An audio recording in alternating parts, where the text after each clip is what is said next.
I. He's, I think, referring to this gospel of his, to this message that he taught, however you want to, whatever term you want to use, is going to go. Brandy's down there saying, "Let her in, let her in." Oh no, Her ears must have been burning. can't she do that herself? Can't you do that yourself? No, Aren't you? you have So, to accept Hey them. guys, What's up, my hi. love? what Except y'all I'm done. doing? Except I'm almost done for the night. So, We're how just are you, yakking Brandy? about things. So what? How are you doing? I'm good. What's this guy talking about? Yay! I was giving. We were talking a little bit about Jesus. Oh, okay, what about him? The conversation that he had with this woman who is they're just having a casual conversation, and then he says, or he says something along the lines of, maybe when your husband comes, we can ask him. And she says, I don't have a husband. And he says that what you said is very true. In fact, you've had 5 husbands, and now you're without one, or you're now living Oh, with you a talking 6th. about the Samaritan woman? Yes. And I'm paraphrasing it probably poorly. And her response is, well, when the Messiah comes, he'll explain all this to us. And Jesus' response is, I am he. And when you think of so I have trouble with this idea that he was if he was an avatar or a wonderful leader or a wonderful moral example, or just someone that had great lessons to give and great parables to tell that made us think and try to figure out what did he mean by that. But he made claims that were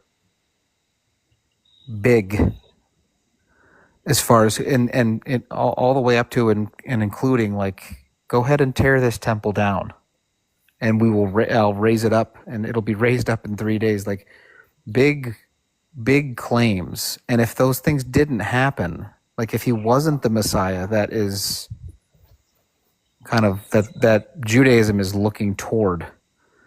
If he wasn't that, then So you want to know my opinion? sure. Of course we do. My opinion is this. I think that you should explore that in the way that the Jewish people did through Midrash. I think that you should go read the history of the Bible and research the anthropology of the Bible and learn the linguistics, and that you'll be able to see the story for how it is, not versus how it was handed to you in a system. And you'll clearly see what Jesus was talking about and what the story is really about. There's a colonized lens over the Bible, and people can't see the Jewishness of the Bible because they read Aristotle on top of Jesus. So, Brandy, also from that, I would have to add in. We would also have to bring in the Essenes, and because personally, I think that if Jesus was, the person that y'all think, he is as Christians or whatever, he wasn't a Pharisee, he wasn't a Sadducee. The only other group that was left that he probably was a member of were the Essenes. And those ties, that throws you into all the Gnostic stuff, that gets thrown about. And I agree with you totally that you're going to have to look at it from this, Judaic lens of the time and the anthropology of it all, because that makes it totally different.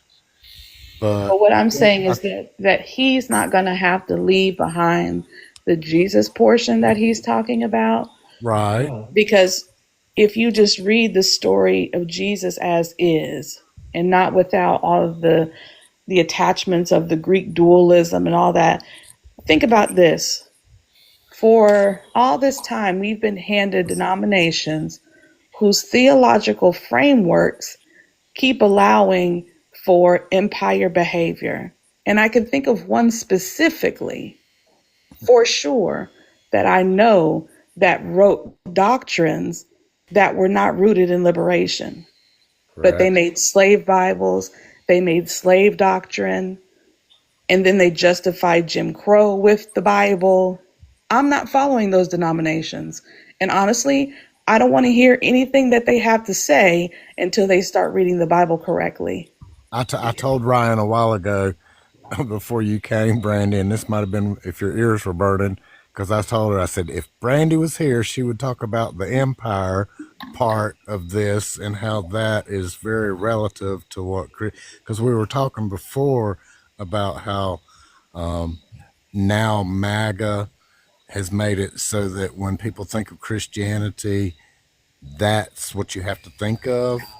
And I told him, I said, well, that's because empire basically has Yeah. taken over Christianity from its roots. And that's what people mean by Christian nationalism, is that you're taking those same principles that you used back then to justify bad behavior and now you're trying to bring them back.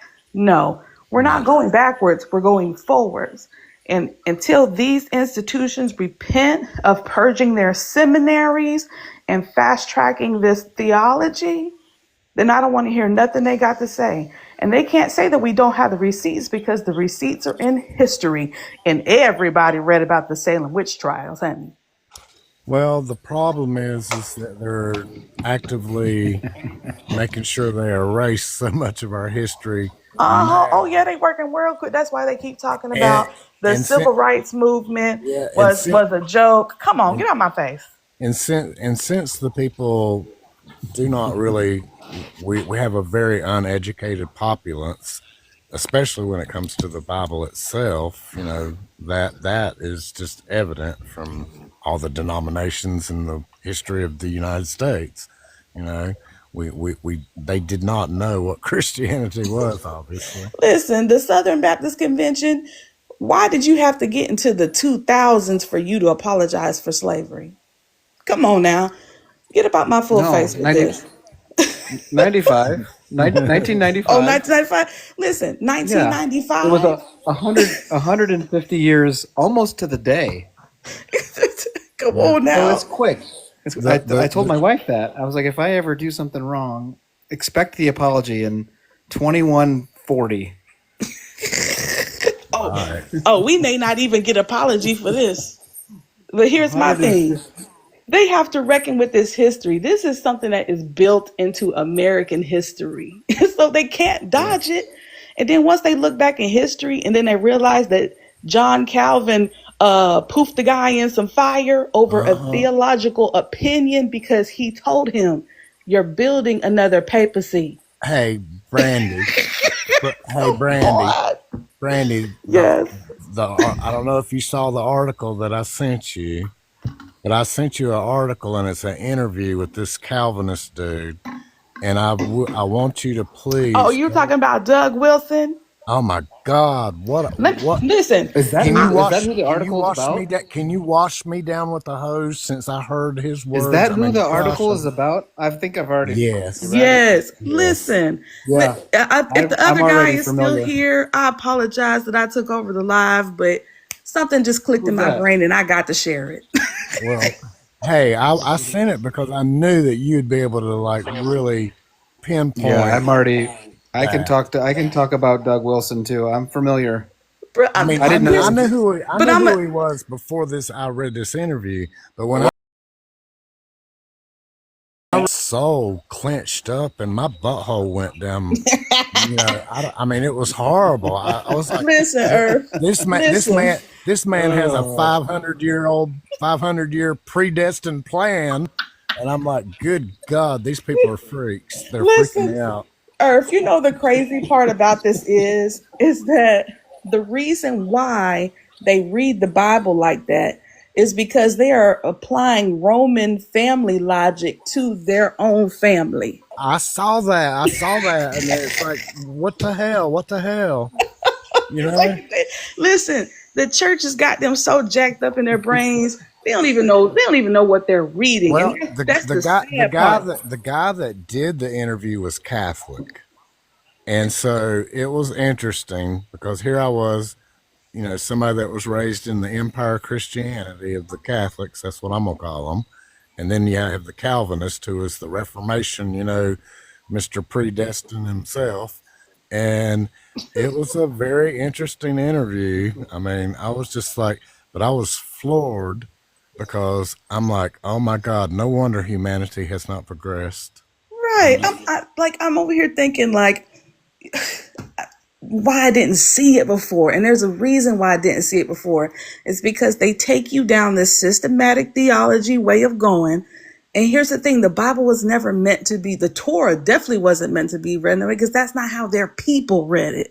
And then That's right. you put this system on top of it, you totally flatten the Bible, and then they don't want to teach them anything about the Bible except their system and how they read it. It's wrong. And the thing That's about it right. is that what is it if the Bible, if they have a system right, what were my ancestors doing to see past it? Well, that's what Ryan and I were talking about because he was asking me earlier about some of my younger when I was young, sort of how about these things. And even though I was raised in the Christian part, I was totally the outsider because I saw the empire, at a very young age. Right. But And it's not just black people. Like no, the no. indigenous have their own theology, womanists have their own theology, feminists have their own. They are literally looking for freedom from the system that this patriarchy has built. Okay, that's why I ditched it. And Brandy, I asked Ryan, and since you're here, I can ask I can ask you. You're deconstructing. Are you deconstructing? That is the deconstruction. Okay, I know Sir, that. that is Uh, the deconstruction itself. I understand that. Are you still going to, because you still retain so much of the Jesus part that I mean No, and here's the thing. I don't want to let go of the Jesus part because I can read his story and still, like when I say earth, that his teachings did change my life, and that's why it has such a concrete thing for me. Like I think that people need to respect other people's way of getting to where they got to go, because it's not about you, and no. it's about the collective. And I how does your theology get you to the point where you treat your neighbors as you treat yourself? Amen, amen, Period. amen, amen. Preach it, sister. Hey, let me say this I'm too, sorry. because no, I'm no, about to lose this.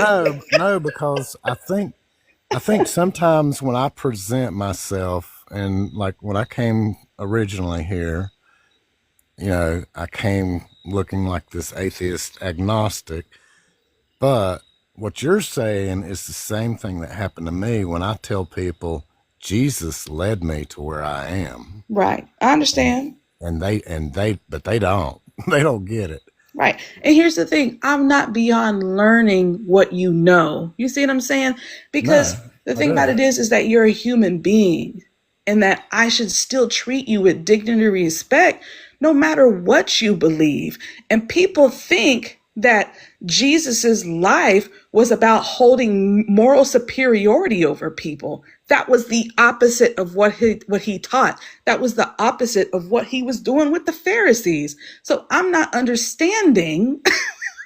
Can I ask you this? Can I ask you this on your view of Jesus here? Yes. Do you look at him as a humanist? I mean, the thing, I don't know. I don't really care for the labels. I mean, Well, I I know. really I haven't know. thought about it that way. I just see Do you that see him he, as Do you see him as a fully actualized human? yes, he was incarnational. Yes. Okay. Let's drop all the Son of God stuff, divinity stuff for a No, sec. and I'm not going. This is what I want you to understand is that in order for not in order for it to work. What I'm saying is how he lived his life is the example. Who he touched, who he said was important, what the message was. That is what, to me, God was trying to communicate through him. He said Okay. that now this ain't Uh, me now. He said that that's what God told him to say. Okay, and this is where Ryan and I might have, misunderstood. He might have misunderstood the way I was talking about it. And I said, in my vision of Jesus, I look at him as an avatar the same way I would look at, as Krishna came and did the same thing. There are other, religious people out there that have, done the exact same thing. Right. And But people, what? But people my don't point get is, that. what got you there, Earth? His ethics. Period. His ethics got you there. You weren't really at the end of it. You weren't worried about his divinity and all of that.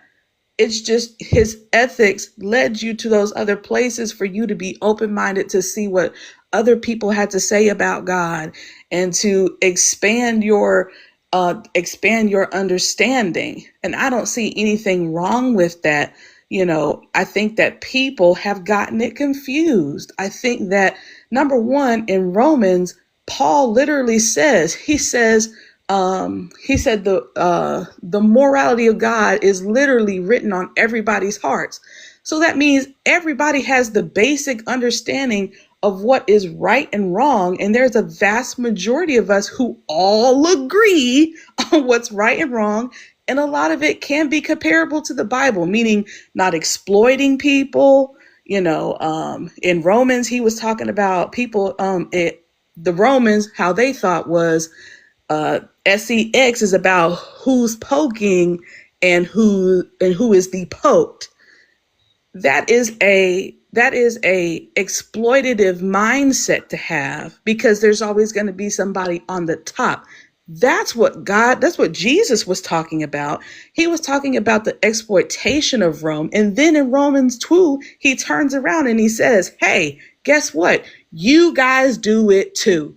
And he was talking about the Jewish men who were just dumping off their wives and doing whatever it is that they had been doing that since the beginning of when we started with Adam. They had slave girls, they was doing this, they was doing that.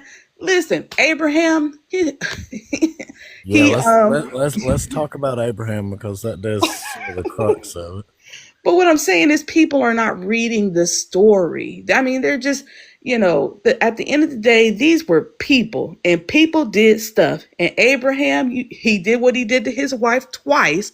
The first time, I don't think that he thought he was going to get rich. The second time, he definitely knew. He knew he was going to get rich. He knew he was. And then on top of that, okay, he did that twice, which means that he don't think nothing about his wife, right? He even literally said, "Oh, this is my sister." Like he tried, like he tried to pass it off for real. He also did that multiple times, right? Not just once. Right. Yeah. And then, then it comes around. Sarah gets pregnant, right? No, not Sarah. Sarah's like, I want to get pregnant because she's also a victim, right? Let's just be for real about what we're reading here. So she is trying to get a baby because she's trying to gain favor with her husband. Because guess what? When you can't produce, guess what happens? You get put out and you get replaced. So at this point, she's going to have to pony up. So, she's like, hey, let's bring Hagar in here. That was trafficking, right? Yep. And then he did what he did. But then when the heat got too hot in the kitchen, he threw that one out. Right.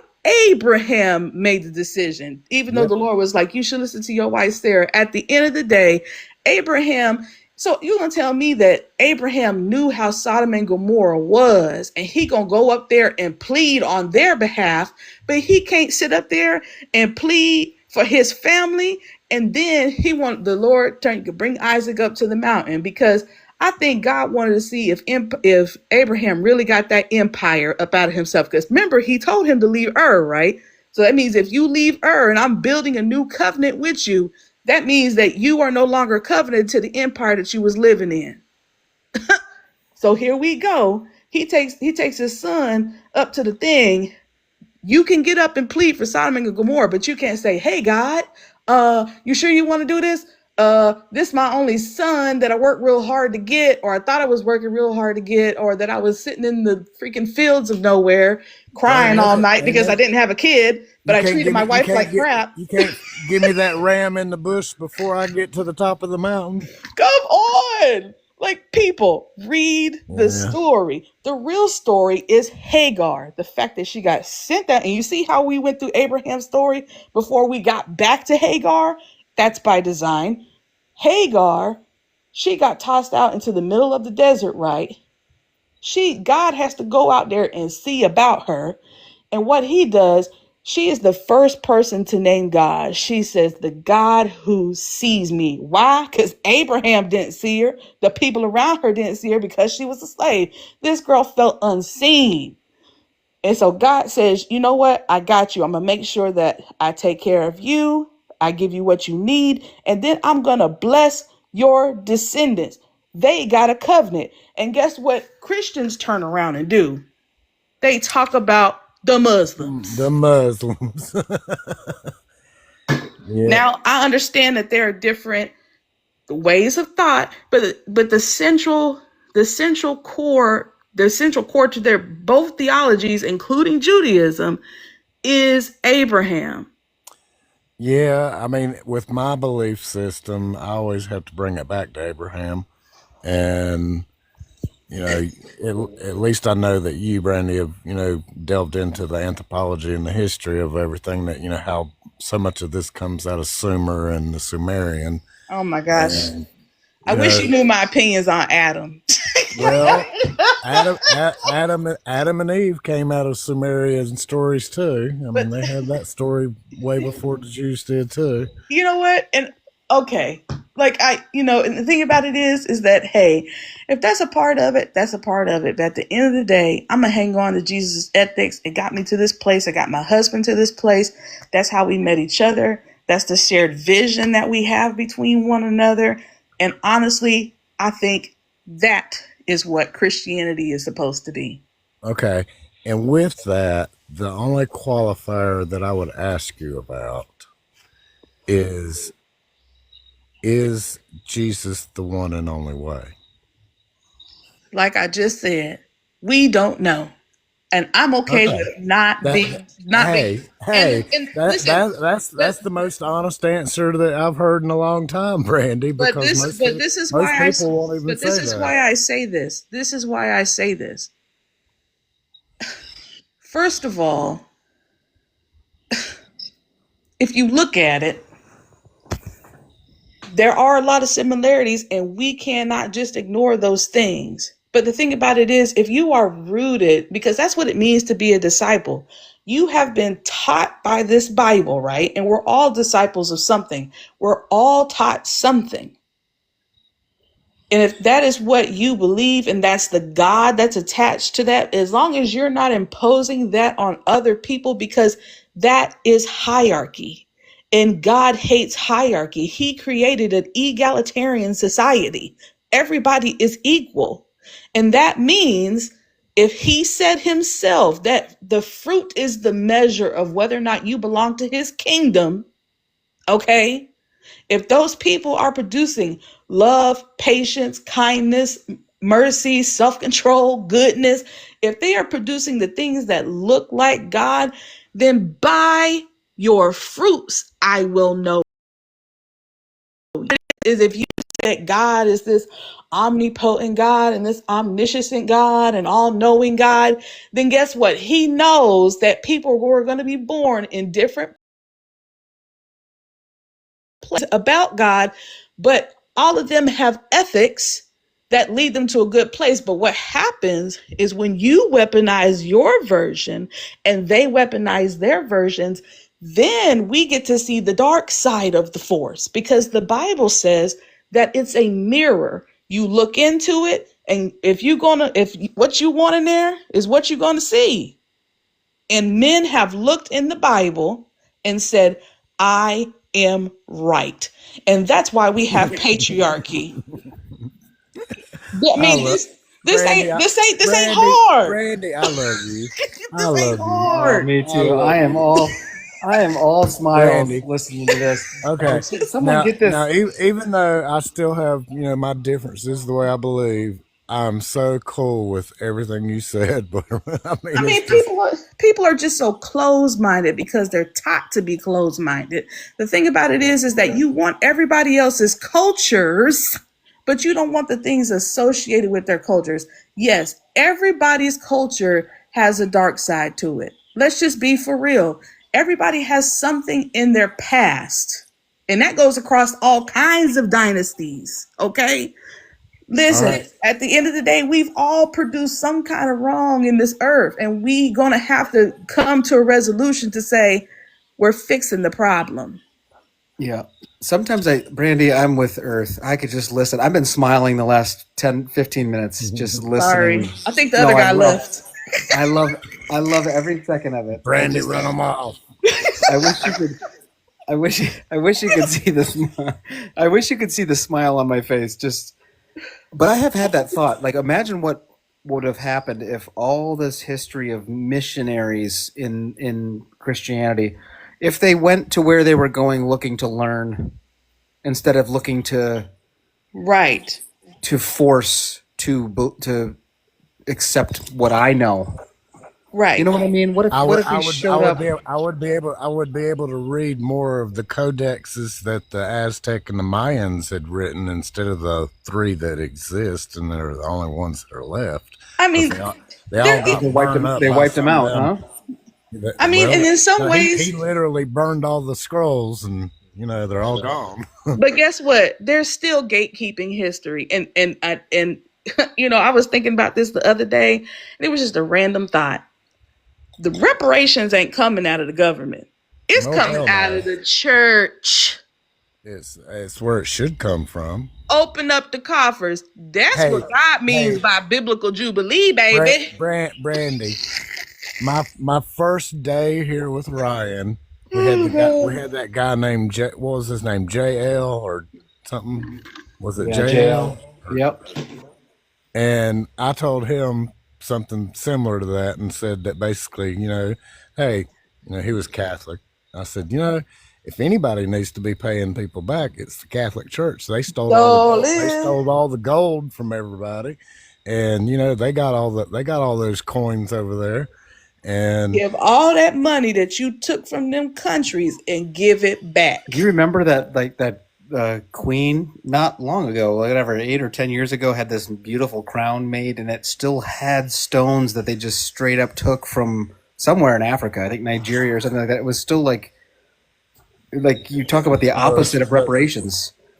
And The yeah, yes, they're yeah, hoarding. And the Bible is specific about hoarding. James even told them, hey, okay, you go ahead and keep playing them games with me when it comes to that money. I mean, it's just clicking. Like now I'm just seeing it like for what it is. Like the thing about it is that the gospel has continuity, and you can see it in every single piece of history how the church, in congruence with the government, ruled over a land. You can see it, yeah. and what it feels like. They don't like the fact that Jesus, if he used our colloquial language, he would say, "Eat to them billionaires," like like I'm like, okay, are we sponsoring the White House now? Like, what are we doing? And then on top of that, the thing about Calvinism is that it could be secularized. The same principles that they have in Calvin, they can also be secular principles. No, no, That's why you have the billionaires and the church and the government doing the same thing at the same the time. same. Oh God, Brandy, you and I are just soul damn people here on this. Like they're literally Listen. doing it hand in I hand. have said for years that capitalism, it comes straight out of the church. People don't get it Yes, when I say this, it comes from and Calvin. it comes from that. And they're over there. Oh, we built Western civilization. Yeah, y'all built this system that is the damn rape on the damn planet. Excuse me. We love TikTok. You We don't love think so? TikTok TikTok. shop, TikTok Listen, shop. We love the but TikTok. Great. listen, but I meant to say John great. Calvin did the same thing that the Catholic. That's why I said it goes back to Calvin. Calvin was the warning shot. He Uh-oh. was. Uh-oh. This He doctrine was. produces bad behavior. Yep. No, Like, it and produced. it wasn't just Servetus too. It was how he ruled Geneva. He put the fear of God in those people. Like, if you got caught doing something that was unholy, you could be Burn you reported. up. It burn you. Come on. Like, literally, when we watch Handmaid's Tale, that's pretty close. Yep, Like, it come on. is. It's exactly what they would do. But the article that I sent you, we have these people that are, they are tugging on. I mean, that guy that, was in there, he's, Hegseth preacher. Is that right? Yes. I mean, Yep. Yep. God, Listen, what is I wrong with just these proved to people? all of America that man is a POS. POS. Yep. Come on, no, like, listen, I'm sorry. This is proof. Do you believe in what Rome teaches, or do you believe in what Paul was trying to teach you in a way that he didn't get caught for treason? That's what you're reading. You are reading Paul trying to plant seeds of liberation inside of a society that if he said, because think about it, if Roman pattern, the Roman house codes. Let me say that. So at the top is Caesar. He is God to those people, right? And then the men, they're like the little mini gods of their own house, right? So my thing is this. That is what they believe in. But Paul was saying, no, man, you need to love your wife like you love the church. When he used the word, there's a Greek word, I think it's kaphele. I think it's how you say it.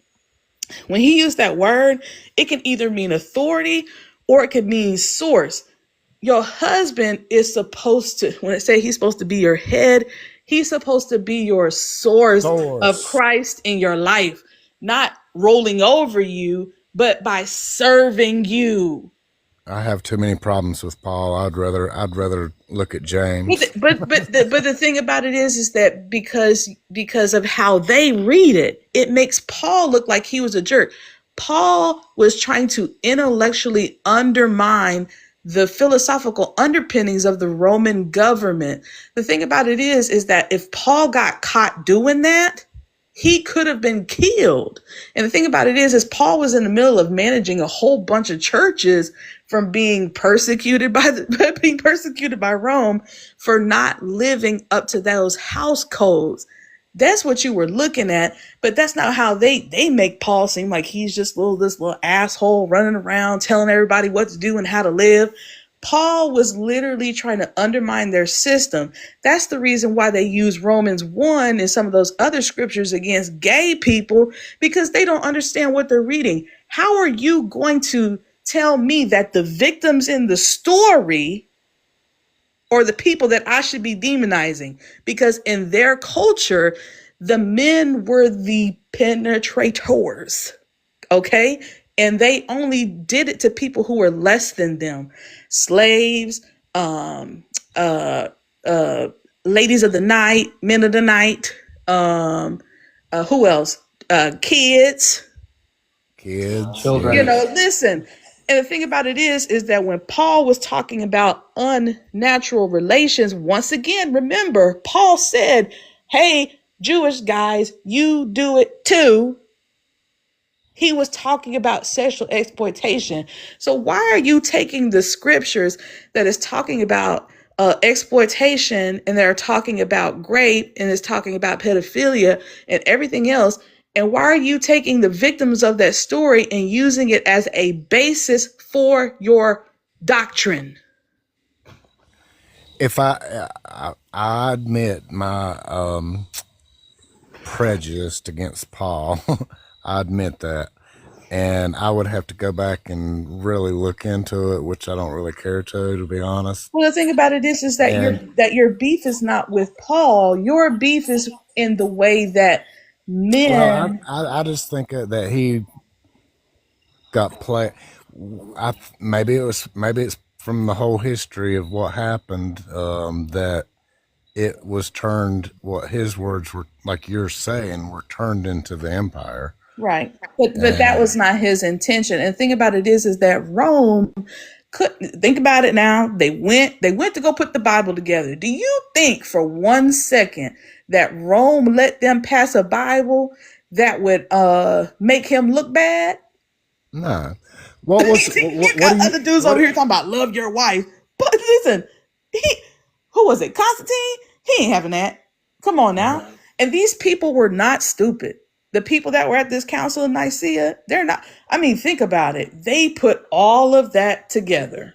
They Yeah, canonized that, right? I'm yeah. not saying that it didn't change throughout the years and all of The, that, but they were the fathers. right. And the fathers, the people that were the fathers, they were influenced by Greek mythology. They were influenced by Greek categories passed down from Plato to Aristotle, then to all of them. They listen, all of them. So what Zeus looked like? what Zeus? What kind of god was Zeus? He looks like the big daddy everybody worships in the Republican Jesus thing now. I mean, it's right there. I mean, I literally, when I read it, I'm like, wow. Like, if you really look at it with the anthropology and with the history, but they do it on purpose. I'm telling you, these people, these evangelicals and stuff, they not learning this stuff. I think I They no. not, no, they're not teaching them this stuff, and then they're definitely not teaching them church history. Why not? Why wouldn't you teach the history of the church at church so the church knows what not to do in the future? Well, because the empire has been in control for 2,000 plus years. And I think what you want to tell the church is that what we teach and what we believe has never changed. So Right. if we have correct theology right now in this moment, Hello, that's what we've Sarah. that's what we've had all the way through.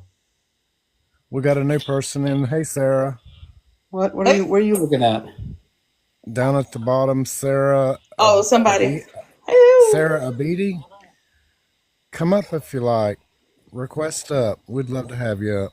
Sorry, I'm not paying We're attention. just yakking. I'm just enjoying Brandy. I can't think of anything that she Hey, said that I don't agree with. I can't think of. I just wish someone would get her a pulpit. Someone let her, like. Listen. I've had the thought of like, hey, look, I've taken this as far as I want to. I would love for you to, like, we're reading through the Gospels, and I would love to answer. I know what Earth talked about of like, is Jesus the only one? Because that seems so exclusionary. It's and arrogant and close-minded to be like, hey, I'm well, when following you when you Jesus, when and you were at when you were asking me earlier about how young and everything, and part of it I said was because I had memories of my past lives, so to speak, and I knew what Brandy just gave us the sermon on to be the facts, but I was in the evangelical, Southern Baptist League of, oh, I'm you just don't sorry. question God. You Yeah, don't question. You don't. yeah, I You think don't. I think You I don't think that's out the question window at this God. point. You don't question God. That's out the window. And Like, I'm like, damn, he gave me the mind. Why would he not want me to question things? but you know what? Like Earth. Here's the thing. So I used to be in the Southern Baptist Church, right? So I knew all about the systems. Romans road to salvation. Yada yada yada yada yada. And I was like, okay, this is the way that I'm supposed to do it. And then it just wasn't adding up. Like I was like, God, something about this, the way that they're treating me as a black person ain't adding up. The way that they treat black preachers when they come, that ain't adding up. And then I was just seeing some of the things that I'm like, no, this ain't it. And so I said, you know what? I'm gonna check out this Pentecostal church down the road.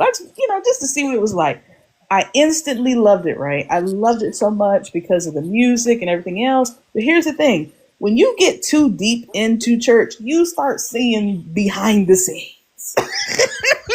And when you are behind the scenes at a mega church, this is Apostle Ron Carpenter's church out of Greenville, South Carolina. Oh my God. Oh my Yes, God. You're talking about yes. my homeland. Right. You know, Earth. Okay. I was at his church. And here's the thing.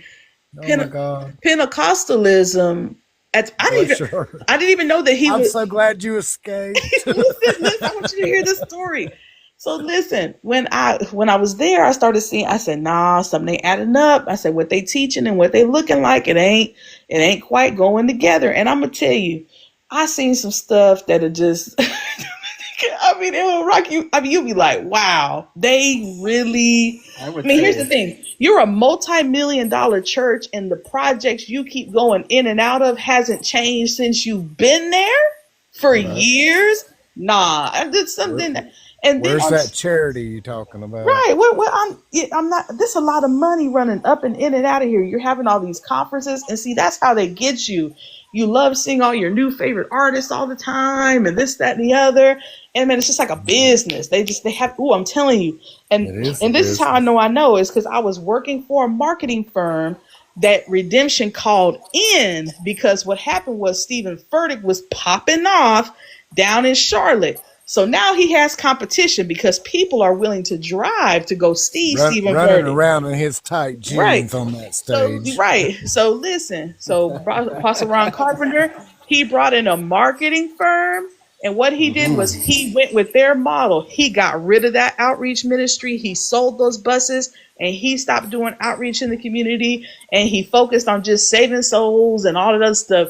And the thing bringing about in it is, prophetic speakers. Yeah. right, prophetic speakers, all of that. And what I didn't know about Apostle Ron Carpenter was he was a seven mountain mandate pastor. This is how they do it on the low, and this is how slick They it do it is. on, Before church starts, on the right? down They have low. music going, it's pumping, and what they do is they keep inching the music up, right? Well, no, wait. First you do what they call like confessions or whatever. And basically, it's all the seven mountain mandates. And you're thinking, man, these are like Christian affirmations. Oh yeah, it sounds so good. Like, yes, we're gonna take over the schools. Yes, I'm we're gonna gonna. get it. An innocent mind thinks, oh my gosh, we're just, We are the we're world. sharing our.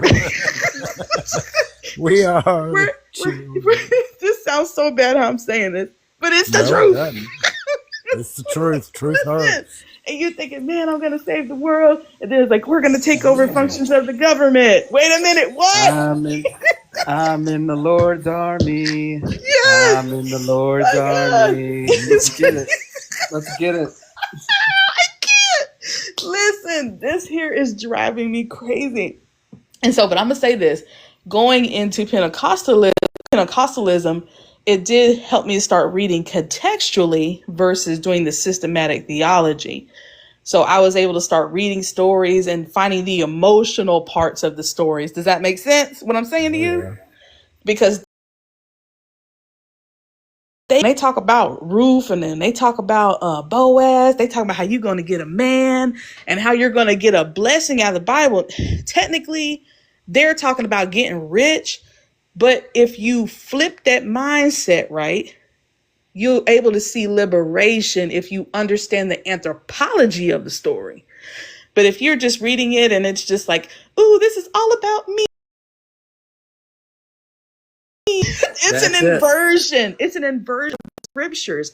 And people haven't caught on to it because they're so worried about their own personal piety than they are about their neighbors, which is what the gospel teaches. It's a game that they're playing, and they have played it so well. And the thing about it is that they know that whiteness they can just turn it Squeaky, up. squeaky, squeaky. They can just notch it up a little bit because they have done it consistently through history. That's why, think about it. They were already Incrementalism. right. They were already doing like, they had really ramped up like bombing churches. The two little girls in that church, they were already committing violence, but it ramped up when Uh, when they as started registering people to vote, and Yeah, it got Yeah. worse. That's why you see that magazine clipping of Dr. King talking to the reporter, and they're talking about, yeah, we're gonna have a nonviolent protest. They caused that. And they tried to scapegoat King, just like they trying to scapegoat the LGBTQ plus community.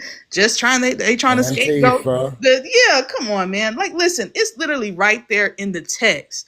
There's always a scapegoat when it comes down to a kingdom. I mean, and the thing about it is that these Christian nationalists, they know what they're doing. The thing about it is that these people were birthed inside that type of system. That's what the moral majority and the Heritage Foundation was when they got started.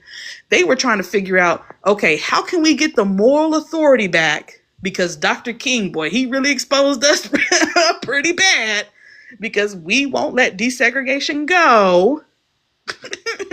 And then look, and then after that, what happens is that they were like, well, we have to, and this is what the Heritage Foundation said.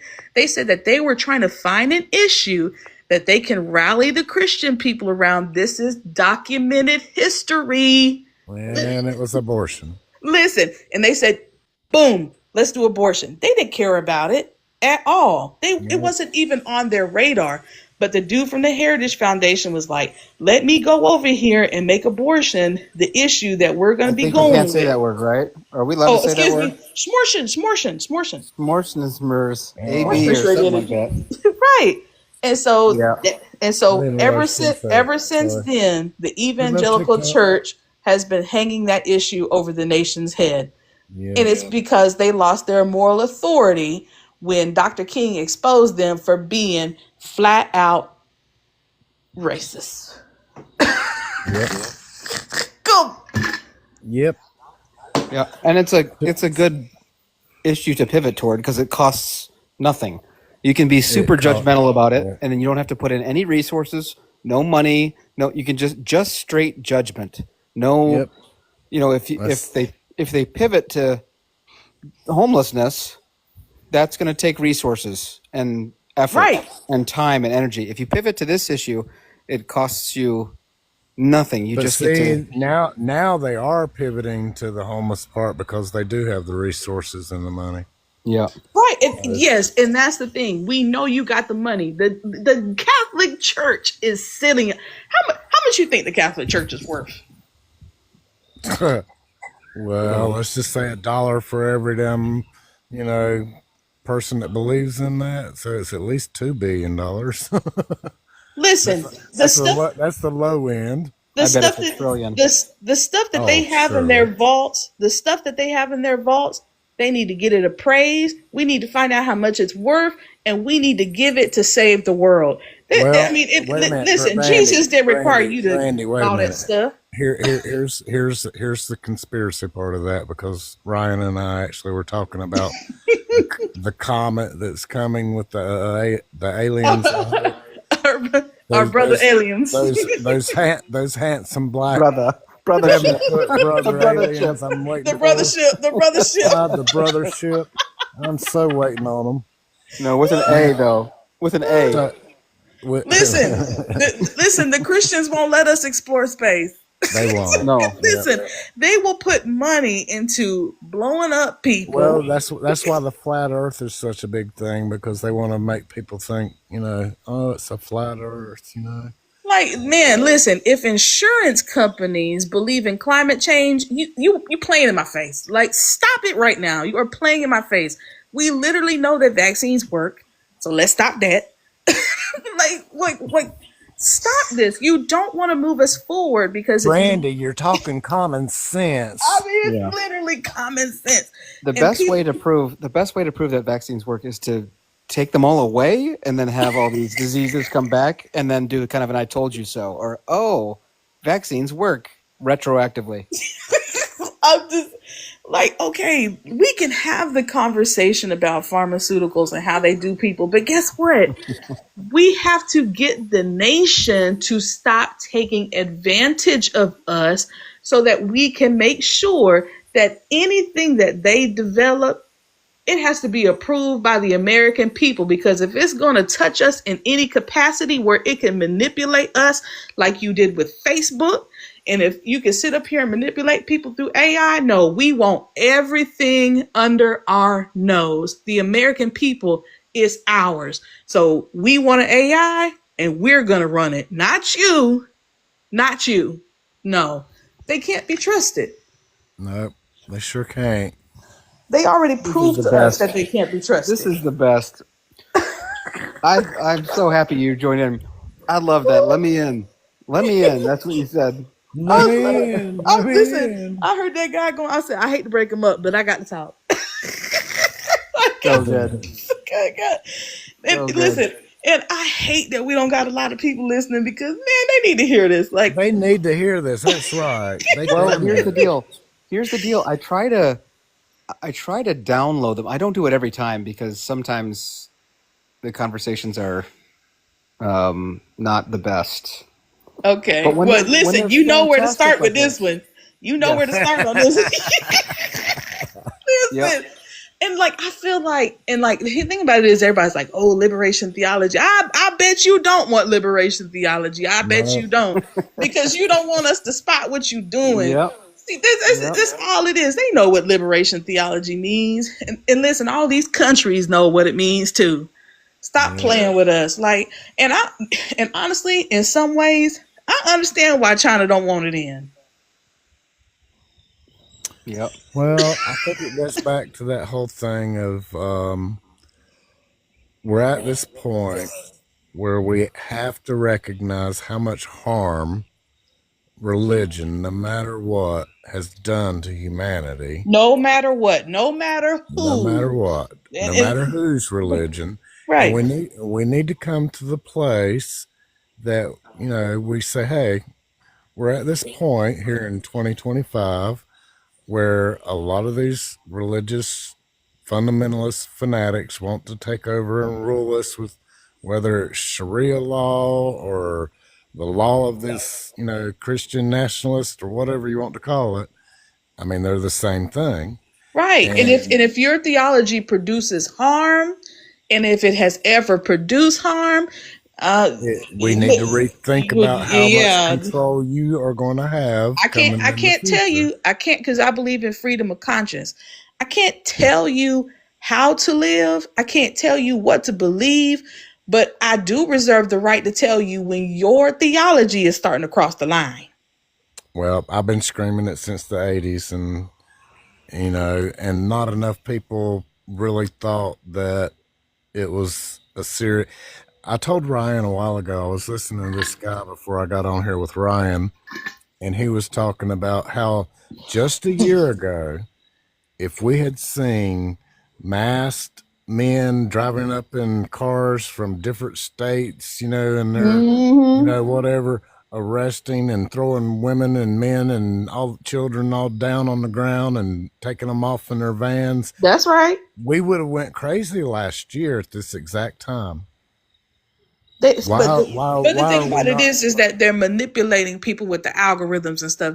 And we got to start calling it what it is. This is what we're looking at. We're looking at psychological warfare at this point. It's definitely, it is what it is. And these people can sit up here. It has been researched in not just our country, but it's been put before court in other countries too. They literally took our data, figured out what makes us tick and doesn't tick, and they can control it at their whims. And here is the thing. Theology is analog, which means that it's inputs and outputs, which means that it could be digitized. So what would stop them from beginning to digitize their theology in order to push people in to accept authoritarianism, spiritual authoritarianism? Exactly. Because that's what Calvin was doing. Exactly. And now we got, oh my God, that's why I sent you that article, because damn, that just disturbed me so bad. That just, it should disturb your spirit. There's a great book. The guy's name is Eldon Taylor, and he wrote a book on mind control. And in it, he went through the whole history of the 60s where I can't remember the guy's name that did all the um, stuff on that street in New York, basically got it all marketed. He showed how to market cigarettes with hidden images of, sex and all that other crap. Right. And in it, he basically tells you how not to be mind controlled. And that's why I think I have such a good protection, is because I took his words to heart. And it's we are bombarded, with it, with, images, especially now with, us carrying these phones in our hand all day long and scrolling through it. It's out there. It's digitized. It's exactly what you said. It's digitized. And that should freak anybody out, because It at this freaks point, me the fuck out. Excuse my if you language.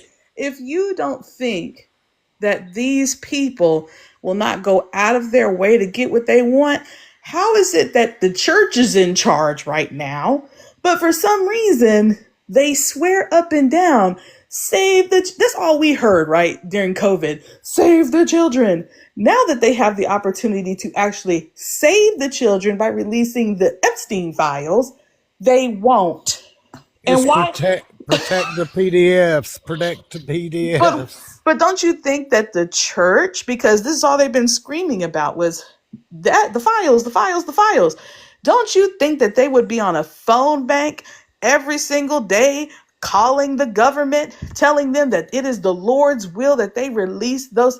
Because if you're going to pray on the Congress floor, right, that means that you're saying you're leading us in the Jesus way. Yeah. Well, When they listen, when these insurance premiums hit, what next month? Oh Lord, listen. yeah.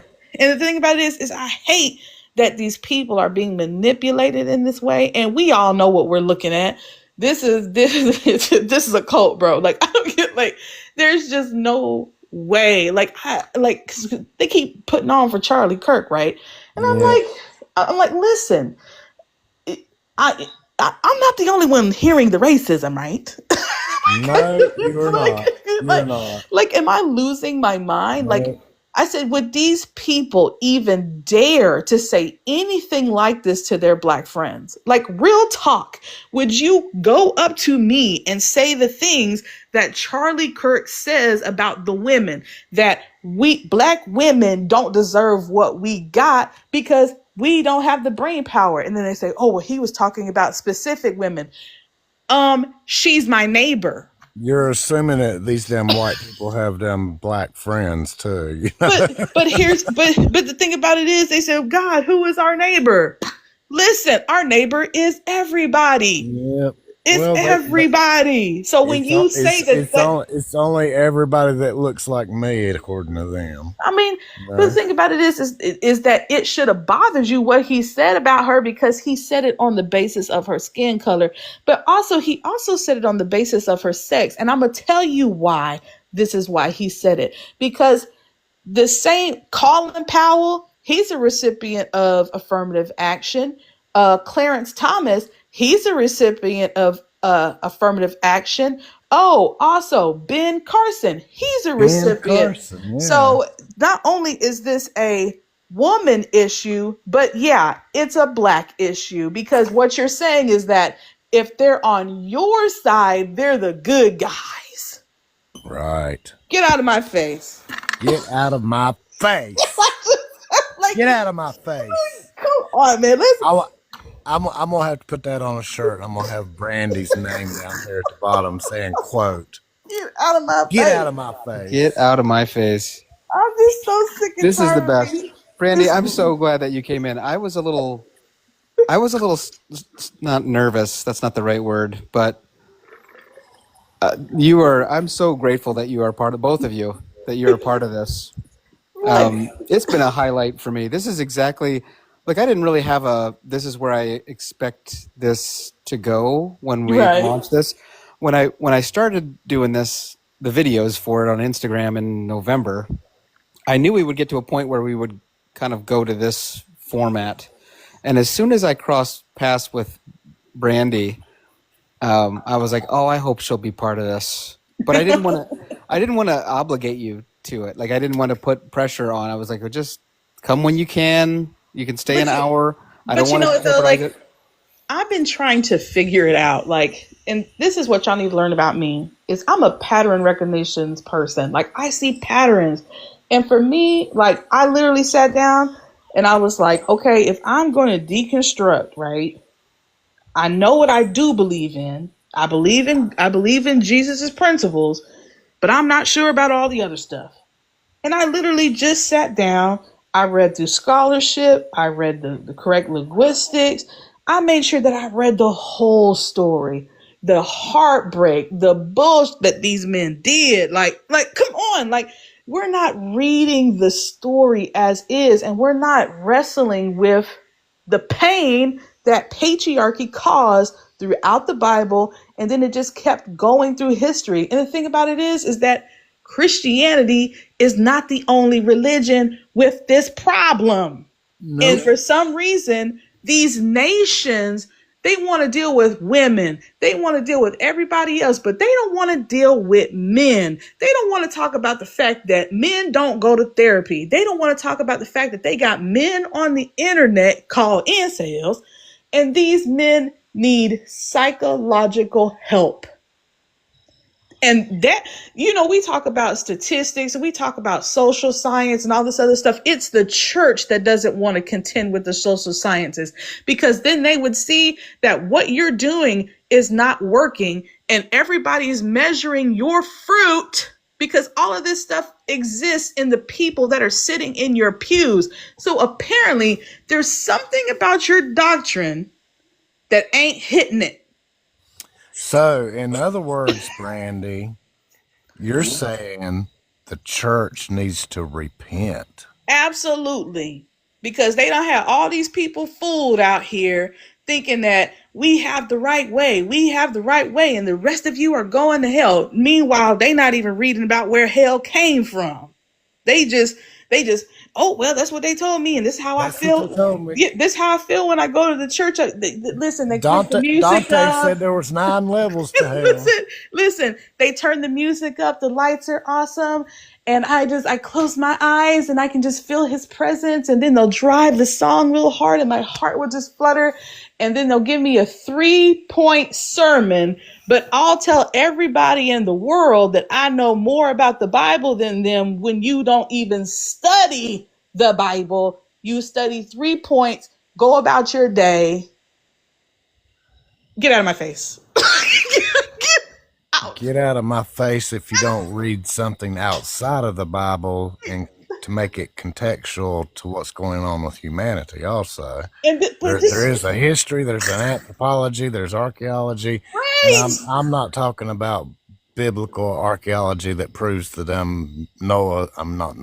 that they found Noah's Ark. Yeah. Listen, this isn't holiness. This isn't faithfulness. It's arrogance. And the thing about it is that these doctrines, the way that you read them, because once again, you're inverting the scriptures. Okay.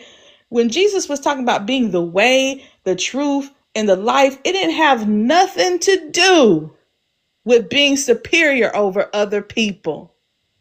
He never once reflected that. Not once. And I'm over here wondering, like, what God were you looking at? What I'm not getting, because you say we're supposed to judge the content of the character. We're supposed to judge the content of people's character by how they act. Listen, you ain't adding up to Jesus. I'm looking at you, but it ain't.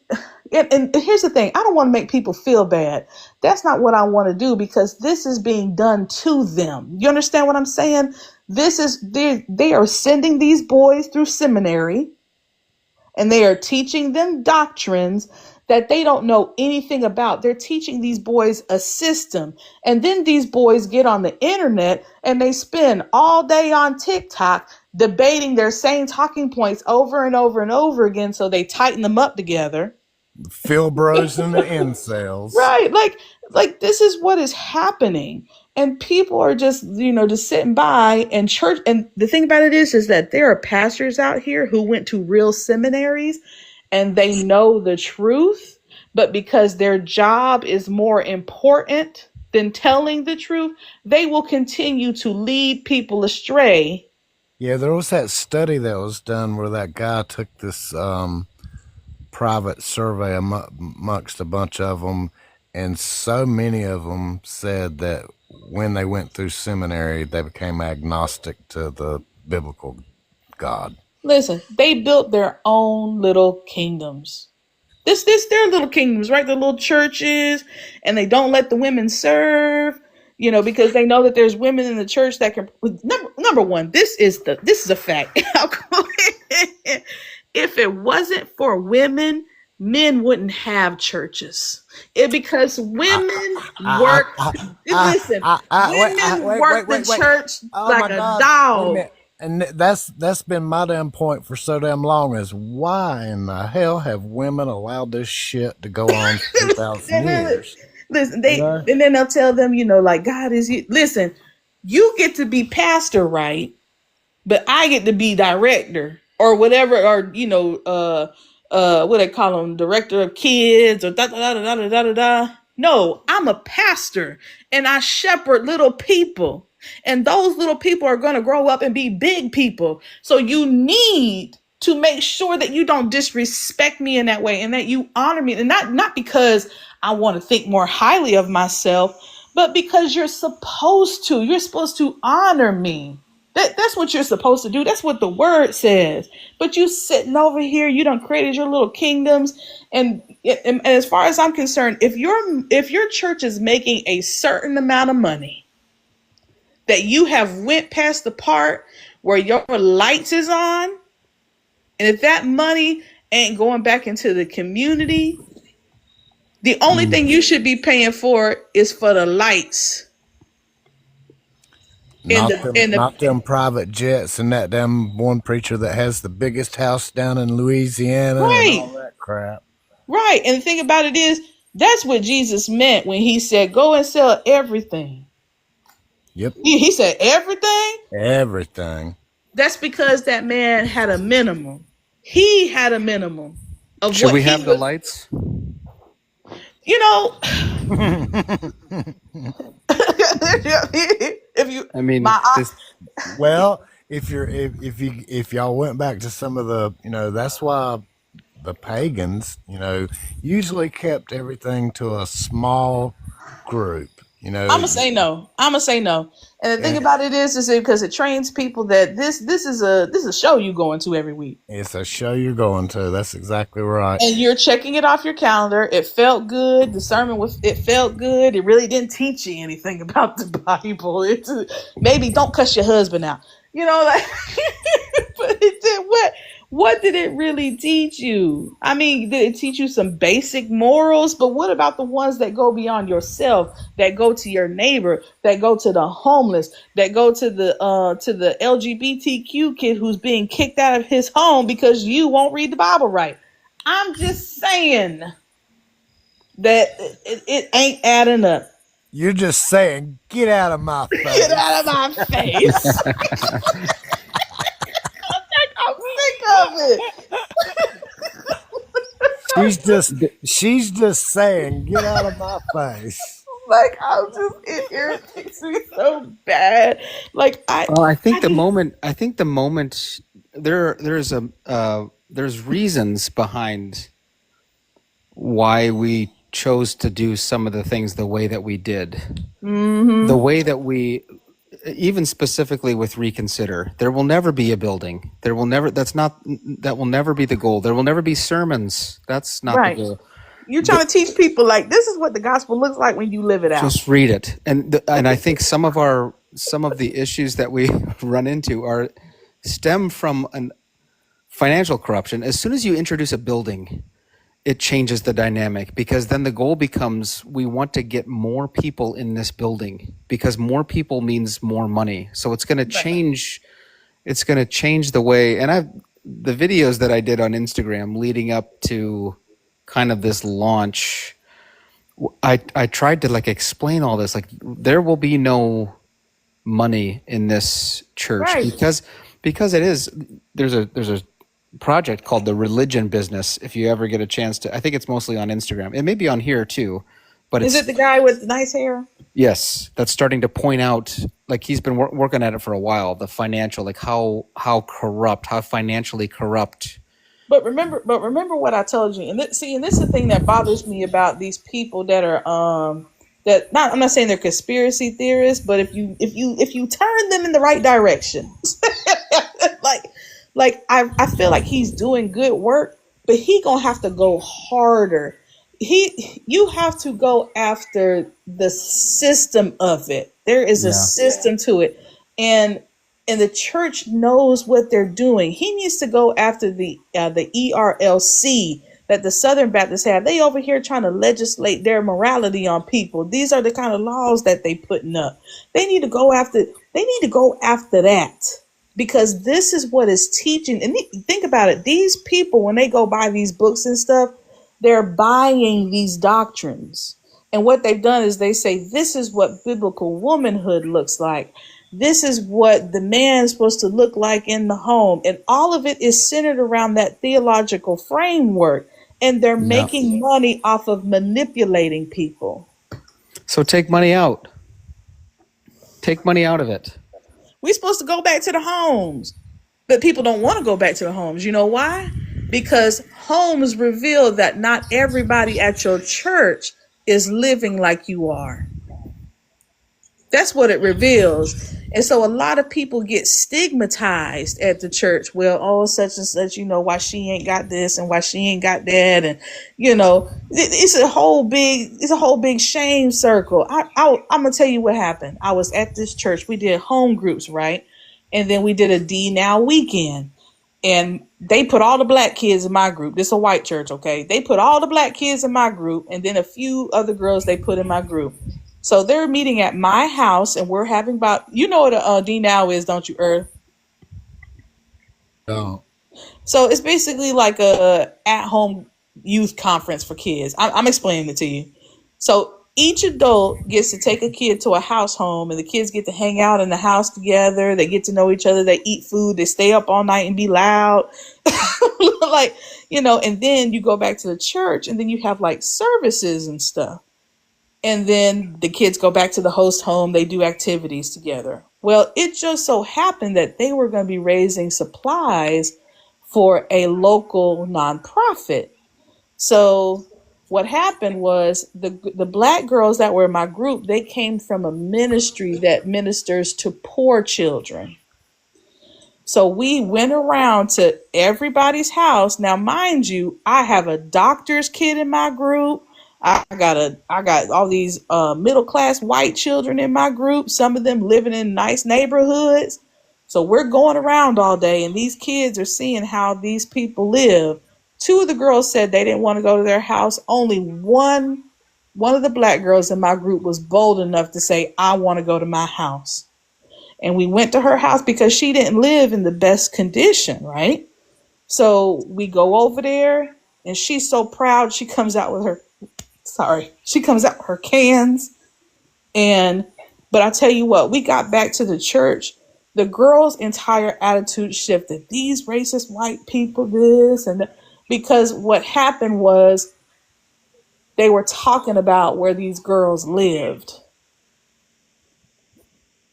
And I had to be the one in the bathroom with them crying and trying to keep them from beating up on other little girls.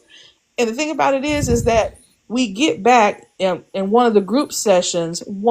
This was the doctor's daughter who said this, right?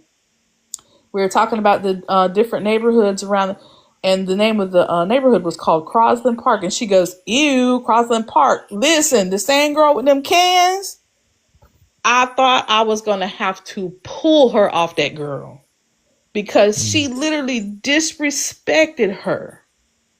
And I'm telling you, it ruined the whole entire weekend. And I did not even know how to bring it up before leadership. Like, this is a problem. Not only that, because y'all also do stuff like the youth pastor's son, right? He he was talking to another light skinned girl that worked, or a biracial girl that was in the group. This is what he said. Okay. And I only caught this part of the joke. He goes, "There's no amount of prayer that can pray that black off your back." I'm sorry, I don't care what context we're talking about. That is highly inappropriate. And I'll tell you what, after that, and then I tried to tell my campus pastor, because we were in Wait a minute. campus. The preacher said that? This was the preacher's son, who was the youth minister at one of the campuses. So I was at a campus, he was at a campus, and then the other youth minister was at the other campus. And so when I got back to my campus pastor, I told him what happened. I told what was being said. And you know what? He was like, "Oh, there's no way that they would say anything like that because, I've known them for years." Well, you just heard it with your ears. Like, I was literally looking at him like, man, once again, this is why I go back to this. This is fruit that's happening in the church. And now I'm seeing those same people riding for MAGA. Add it up. Yep. And I'm thinking to myself, like, man, you are a smart guy. Like, I literally think, I say, you work for the FBI. Like, you're a smart guy. Like, I'm literally blown away every day. Like how they don't see it. It just, I mean, it's crazy. I grew up with that so much, and it's like I just never have understood it. Never. I just don't. But now the churches are teaching them that they're right. I know. This an effort. And and that's why I said, when I said to you, Ryan, when I said, man, I love the work that your friend is doing, but he is scratching the scales off he gonna have to get inside that fish. Who can I ask who that guy is that you're referring to? His name is Nathan Apfel, but the project is called The Religion Business. And I hear what you're saying. I hear that there's more that needs to be done than. But he's gonna have to start at church history. What he's doing is he's just identifying people. No, you're gonna have to see how these guys got built up and what soil they come from. Nobody wants to. These doctrines, they're seeds. Okay, these are seeds. They are telling people that this is God's truth. Okay. They're saying that the seed, it got in you. This is good. This is stuff that they're teaching. So these people think that this is the way. This is the worst kind of manipulation that you could ever think about. And as a black person, when this reality first hit me, my body shook. I literally had a physical reaction to the thought that I would believe in the same theological framework that upholds this kind of behavior. Brandy, I've asked black friends of mine that belong to those types of churches how they can believe that, being that they are black, and I don't understand it. I don't understand it. Do they give you any kind of reason that's sufficient, or? No, that was their reason. They repeat the system. They repeat what they're taught with the system, and I think that's what Brandy's pointing out so eloquently is that she's saying it's not just the system, it's the underbelly of the system. Yes, just like Roman paterfamilias was the underbelly of that was their theology, Ryan. You've been to seminary? What'd they teach you about the Roman government? Yes, this is This is their theology, the way they view women. My question is, I guess, if you could somehow wake up tomorrow and it had all burned down, what would you rebuild? And you were tasked, let's say, that's how I've tried to approach this is, okay, we can try to reform it, try to from the inside stick in, point out all the problems, fight Right. it, try to speak out against this So machine. so But when I when I if it when I weren't fir- here, what would you do? So when I first started reconstructing, right, once again, I'm a patterns finder. I like to solve problems. I do it at, like, for example, when I first started my website, I was up against a major family publication in my area. The editor of the magazine literally she literally said to me, "So were you just some mom who wanted to start a website?" No, ma'am. I built the number one family magazine in our area, and I'm outperforming you. And you are sitting over here and you are dumbing me down to some stay at home mom that just has a hobby. Like, so I'm a problem solver. And so when we first started, man, let me look at Dr. King. Let me look at his principles. Let me think about what this means for our economy. Let's see what this means for this. And I actually wrote out, and I'm not tooting my horn. I'm just saying what I did. Okay. I literally built a reconstruction plan. I actually posted it on my what you call it. I gave it to so we have a House of Representatives person here. I showed it to him. This is what he told me. He said, Brandy, he said, you're gonna have to demonstrate it in your community first before anybody would take you seriously. I said, okay. So I sat on it for a little while. And I built it on 10 pillars. And the thing about it is, it's fully constitutional. I've already written an AI law. I wanted to solve a problem, and then that's when I started researching the church history, because I had to figure out how we got to where we are as a nation. And that's how I got into the church history, and that's how I started deconstructing really. As soon as I saw that, I started deconstructing real fast. It was nothing for me to let go of doctrines. I was like, nope, that leads to this, because I was using AI tools. Because what I did inside my AI tool is I made sure that I built an ethical shell. I said, you can only tell me the truth. You can't hallucinate. You can't give me any type of, what do you call those things? You can't give Brandy. any, like, hold on just a second. You can't give me any fake articles. I said, you always have to tell me the truth. You always have to push back on the things that I ask. And that's how I really got through the Bible. Because once I started asking questions about the Bible and not giving a crap about the church fathers and all this other stuff, that's when I really saw the Bible for the first time. And I was like, wow, this is not what we're reading, is completely different than what this is. Yep. I love that you used AI like a tool like that, and that's the way I used it. I also did something similar when with my AI, basically created the Bodhisattva code for AI, Right, which was how they would, treat humanity and treat other AI. right, And it was, outside of, what you said, right. regarding the Bible Because part. the AI tool it has a default. It's going to default to Western thinking. And so that way, like, for example, when I first started asking like basic like theological questions, it would give me the Western theological point of view. But that's how I figured out how to properly read the Bible, because I was like, oh, wait a minute, the history is not right. Uh-oh, he's showing me that the anthropology and the culture ain't right.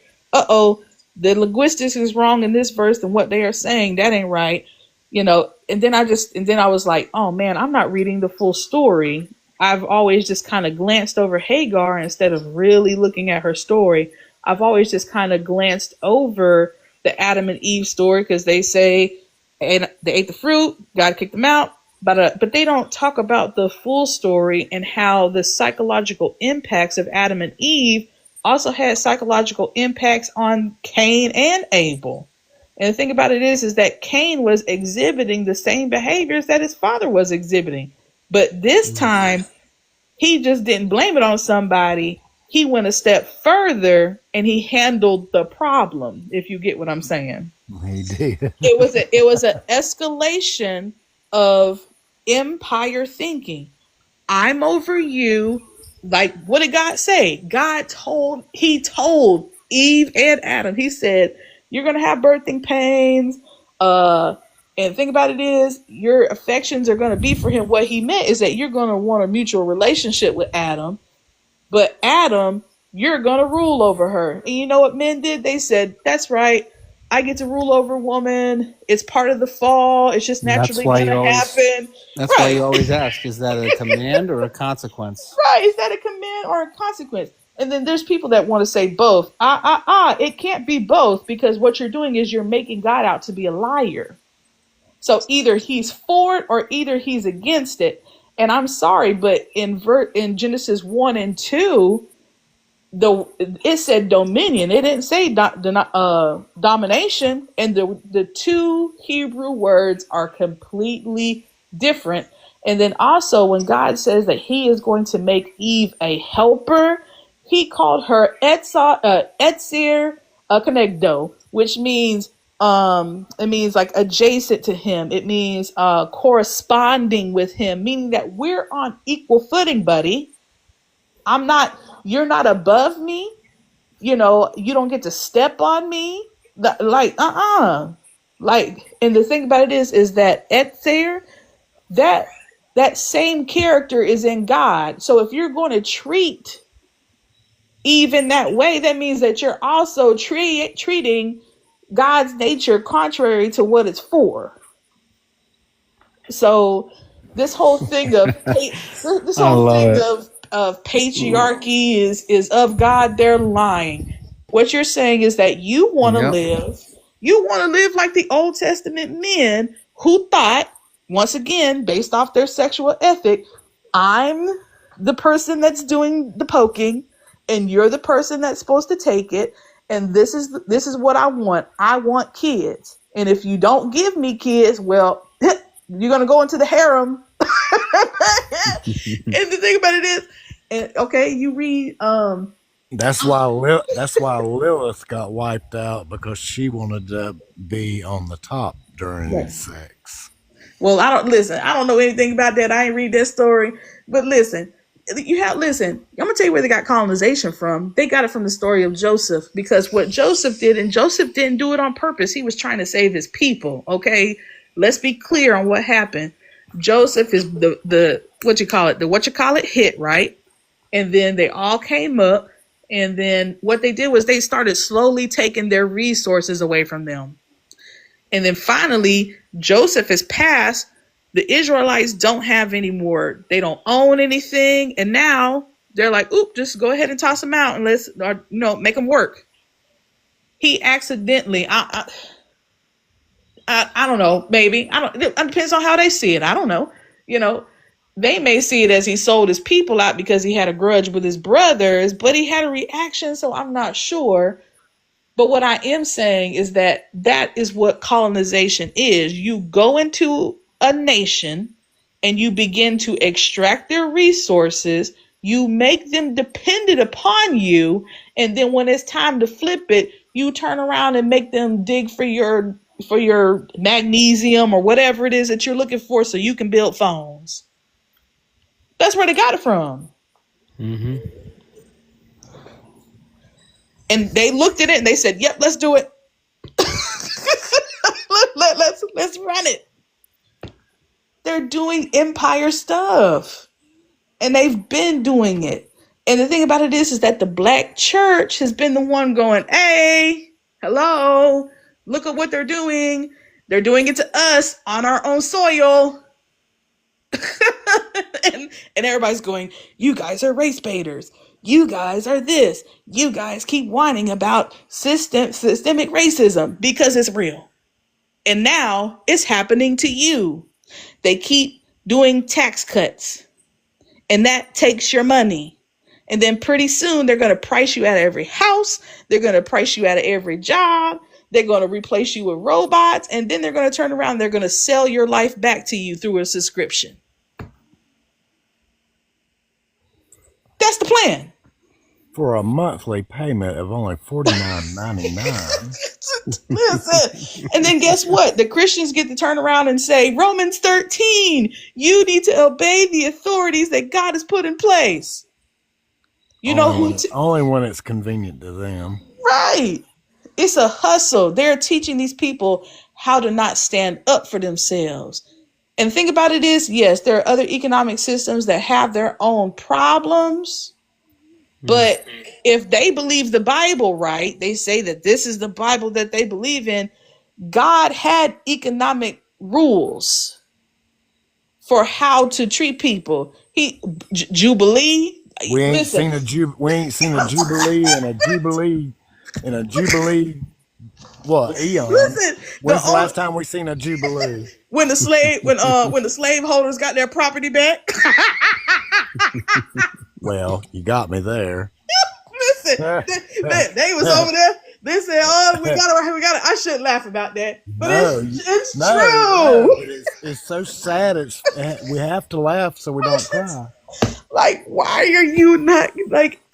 And I get it. I understand why they don't get it, but once you see it, you're just like, y'all are being colonized in front of your faces, and you don't even know it. They're colonizing you, and you got Peter Thiel, who we all know now is I don't know what it is. Oh my God! I said, why is he sweating so he'll much? give us a lecture on the Antichrist. Oh my God! And he told on himself. I'm like, oh my God, like these people really aren't smart. They just have a lot of money. So can they pull it off? That's the question. If America keeps saying yes, colonize us. You have to look at the numbers. Oh my God. It wasn't that long ago that there were only about 500 billionaires in the United States, and now there's over 2,500 billionaires. So if you look at the numbers, yeah, they can do it. And the thing about it is okay. Now this is where I will admit the hypocrisy. We all contribute to it, right? Like this is a problem that we all need to work on because we're all collectively killing our planet. Like, let's be for real. I eat meat. Okay, I accept that. I accept meat, but it's wrong what they are doing. And I think that's vegetarians just want us to tell the truth. Listen, what we're doing to the planet, we've all seen the documentary series. Like, come on now. Like, if Blackfish didn't break your heart, your soul is just dark. Like, they killed Free Willy. Like, people are starving. Like we're all sitting around watching a genocide on our phones. What are we talking about? It's funny that you're talking about this because I am edging back into being vegetarian again. I've been vegetarian off and on throughout my life. I'm sorry, but there is a way that we can do this ethically. Like, I like the little farm dude that has the little chickens, little light-skinned dude.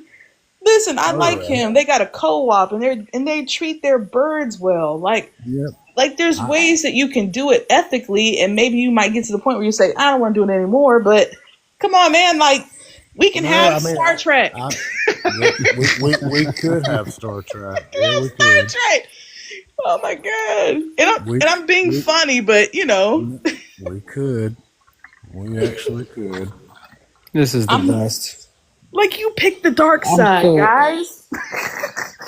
You picked the dark side. You watched Hunger Games and Katniss. Like, but Brandy, I am your father. It all goes back to Rome. It all goes back to Caesar. Oh my God! I tell you what, you got to give it to Constantine, though. You got to give it to him. I don't know what he said when he went in the room with them dudes, but I promise you one thing: they gave Constantine what he wanted, and we see it now. Yeah, I don't think he ever was Christian, like they say. He wasn't no Christian. I think he stayed pagan, and when I was pagan, I was proud of that. But now, but in their world, right? In their world, it was okay to worship multiple gods, so it wasn't nothing for him to worship the Hebrew God or worship this God or nope. He didn't care about that. Well, what I said to Ryan earlier, and this is my point, especially when you were talking about the ethics and all that. I think that the thing that has been wiped out of Christianity that I wish there was a resurgence of is the mystical tradition. Paul It, was mystic.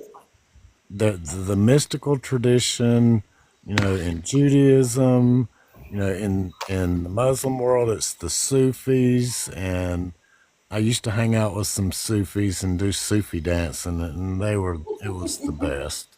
And the mystical tradition brings us all to the realization that there's a spark of divinity within of us all, Yes, that yes. we're all evolving towards a reconnection with nature and what the world of reality actually is, and our consciousness is raised by spiritual experiences like that, Right. whatever they may be, whether you have it as you saw Jesus, whether you saw Allah, whether you saw Moses on the mountain or whatever. These spiritual experiences are what have built these religions, and they sort of get wiped out for the dogma, the theology, and the the you know Fruitless the doctrines. whole. Yeah. Right. So you remember when I told you that doctrines are analog and that they have Yes. inputs and outputs? Here's the thing. We can test any theology to see where their bad behavior lies. We just have to run a profile. Please tell me where in this religion that it leads to authoritarianism, and then please tell me what doctrines. Like, it's literally that easy. You can literally type this in. We could all get the answers tomorrow. Christian nationalism will be from Calvin, and Calvin's already proven themselves in history. Like, and I know it sounds so simplified, but that's the thing about it is when we talk about truth, that is truth. And this ain't no, well, I heard such and such say. The truth is that now any belief, any thought, any type of religion, any type of philosophy, we can test the type of fruit that it will bear because it's inputs and it's outputs, and AI is smart enough to figure out which doctrines hurt us as people. There's a Taoist shamanist that I watch a lot. Her name is Benny Bell Wynn, and she was saying exactly what you're talking about in regards to Taoism. She was saying exactly what you're saying, and so I believe that it doesn't matter. You basically have to throw the dogma out. I Yes, you think do. You you have do. to throw the dogma out, and you have to, and I think that's why people really have a misunderstanding of what Gnostics actually believe, because Gnosticism is basically because you have had an experience yourself, and so most everyone's religion, no matter what it is because of whatever they experienced. And if all they experienced was, the dogma and the rules and the empire, that's their religion. That's why Right. we have what we have now. My question is the way that your system, the way that does your hermeneutic produce a certain ethic? That that's the question. You're the first person that is probably smart enough to even ask me that question with that word. I was trying to get it out. Listen, I'm learning all these new. So basically, Terminal. like I'm putting my own self through seminary, which is kind of No, weird. I've done exactly what you're doing, Brandy, and I commend you for it, because Listen, it's it, it's hard. it's hard to teach yourself without the dogma and the trappings of the empire. It's But very hard. the hardest part, though, I'm gonna say, like when I was telling you, this is the reason why I was shaking when I learned about the brainwashing through the seminaries, is because I took in too much information at one time, and that's how I learned to adjust the. That's how I learned how to adjust the AI to make sure that it gave me just the amount of information that my body can handle, because it is true. It If you wouldn't cook your brain too Yes, fast. yes. Like my teeth were rattling, my hands were shaking. Right. I couldn't sit still. And this has happened to me multiple times. Those are good experiences, actually. Right. And yeah, I mean it's scary at first when you don't know what's happening, but Oh yeah. I'm like, is this the AI happening, or is this, or is this me? But once those layers started coming off, I was adjusting better. I can take in more information, and man, I'll tell you, my brain just went into overdrive once I got past all the nonsense, and I was just like, I don't need to be certain. Like, for me to be certain means I'm saying that I want control. That's what I'm saying when I say that. Like, I don't think that One of the we ever have wisest any certainty. one of the wisest things that I got out of my whole thing with my AI was it said it is the way that you say your question.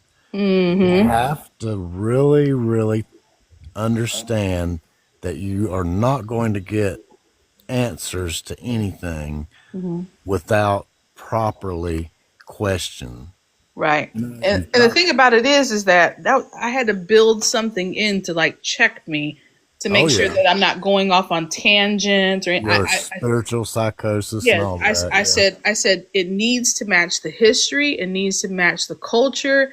It needs, I read all the, well, not all of them, but I read the vast majority of the sources that I get, Right. because I want to see who wrote it, what college they belong to. Like, I don't even read nothing coming from anybody that's coming out of any of the Southern Baptist seminaries, any of the Reformed seminaries. Like, if it ain't like Dan McClellan or Peter Enns or some of these other guys, if it's not a progressive theologian, Do you like Dan McClellan? I know he's not everybody's cup of tea, but he's very specific in how he handles himself, and he hasn't changed not one No, bit. Like, he's very he, consistent yes, in and the way he approaches he has everything. been very ethical. Okay, if he believes Mormonism, that's his business. Like, okay, he believes Mormonism, if that's what he But wants to do. But he even says that he questions some of the things. So maybe he just likes the community of it. You see what I'm yeah, saying? yeah, and I that's where I put him because when I found out that he was Mormon, I was like, "Dan, really? No, please." Right. But if you listen But to then him I enough, understood it once yeah. I listened to him talk about it. So yeah, Right. you're right. Like, there's some guys on here, like, I don't even listen. Now that I'm at this place where I am right now, I don't even give a darn. I'm gonna hop on their lives and I'm gonna say, nah, let's run this history. Let's talk about empire.